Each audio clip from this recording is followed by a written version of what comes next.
Magandang araw ulit sa ating lahat. So maaga po akong nagising ngayon para magluto ng baon ni Kuya at pang umagahan na rin namin. Pagkatapos magluto, pupunta po ako sa kalsada para bibili ng groceries. And syempre, napagpasyahan ko pong maglakad para mag-exercise na rin ako. At napadaan nga po ako dito sa ilog at hala, napakaraming tubig. Umulan naman kasi ng magdamag dito sa amin. At syempre, sumabay na rin po yung brownout kagabi pa hanggang mag-umaga. Kaya palobat na po ako. At pagdating ko dito sa kalsada, biglang umambon. Kaya kumuha kaagad ako ng payong ko na dahon ng gabi. Oh, so poor. Joke lang yun mga Mars, nakalimutan ko lang talaga, makalimutin talaga ako. So ayan, nakabili na po ako ng groceries, so pauwi na po ako ng bahay. So hinintay ko talaga yung driver ng tramline at sa wakas dumating. Pero talagang inutang ko yung pamasahe ko kasi talagang said na ubos na talaga yung pera ko. At alam nyo guys, minsan talaga dumarating sa buhay ko yung as in zero balance, parang Coke zero ba, ganon. Pero syempre no choice naman talaga kasi maliliit pa yung mga tsunakis ko. So isa akong dakilang tambay, taong bahay, ganon, walang pera, ganon. Pero minsan dumidiskarte pero kulang pa rin, minsan nauubos pa yung puhunan. At syempre uutang ulit pag ubos, ayan, so ikot ng konti tapos gagamitin ulit sa pangkusina, pang banyo, pabaon sa anak, gamit ng baby, diapers, baby wipes, ganon. At syempre sadyang ganito lang talaga siguro ang buhay, may mahirap, may mayaman, may taong walang utang, may taong may utang. So parang binibigyan talaga siguro tayo ng challenge para maging madiskarte pa at maging masipag pa, ganun.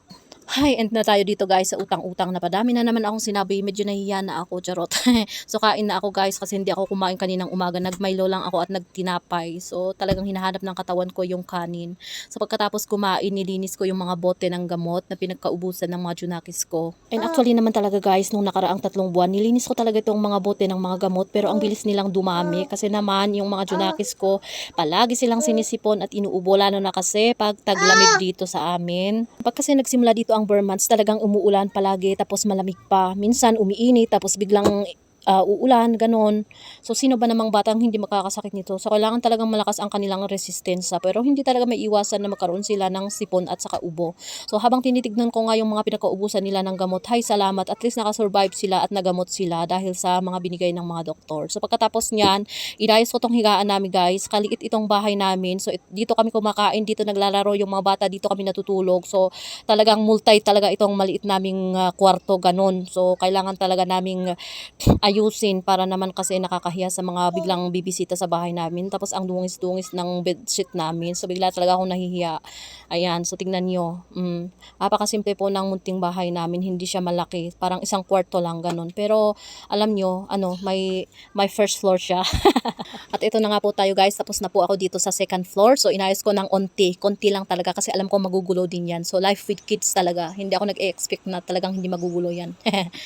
At ayan na nga po, bumaba na po ako dito sa first floor at sinampay ko na po yung mga nilabhan ko kahapon. So kahapon pa talaga yan. So kailangan ko talagang banlawan ng mabuti bago ko sinampay kasi medyo mangamoy-ngamoy na siya.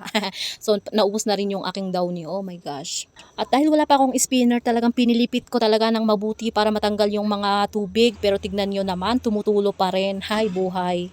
At syempre, lesson learned din sa akin yan kasi hindi ko naman talaga inalagaan ng mabuti ang aking spinner. 2 years lang tapos sira na kaagad. And speaking of bigas guys, ito na talaga, last na talaga to, promise. Ayan, so hindi pa kami nakapagbilad ng ire kasi ulan ng ulan dito sa amin. My gosh. So nagwo-worry na talaga ako. Baka wala na kaming maisaing ganun. Alangan naman bibili kami ng bigas. Sayang yung pera. Ay, wala palang pera. So hanggang dito na lang guys ha. Thank you for watching. More videos to come.